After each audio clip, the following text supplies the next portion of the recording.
家己布地旧地号名号做布地厝，国民政府来台湾的初期，还有小上海的名称。家己县社区规划署的辅导计划内面，特别利用到这小说家萧丽红对布地形容，用文学做出发点，要替布地形中街进行环境改善，也要打造一个历史文学的意象。社区规划署带大家行社区的巷仔，透过一张的老相片，小解过去的历史。佮配合文学家萧丽红伫《白水湖村坊》这本册内底的形容，要来重新打造青石巷。老师他写了这个清江有水千江月，它的地点就是在布袋这里。好，那有一些消失的，慢慢把它恢复。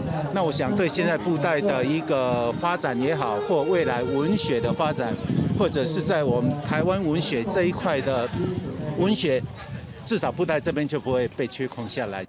计划团队讲。伫1945年到1949年之间，布地行中街附近有10外间酒家、甲10外间戏院，因希望透过文学做起头，彰显在地历史文化。他们借由这个机会，整个妹子整合在一起，然后用这个我们以前叫永乐街，现在叫仙中街，然后把这个布袋的文化慢慢导入、慢慢重生、慢慢再现。想要透过这个小上海历史跟这个小说里面的一些意象，来重新帮老街做价值。我们希望持续来整顿这个。用青石巷这个隐喻来重新来改造、来活化、来想象布袋这个老街的未来。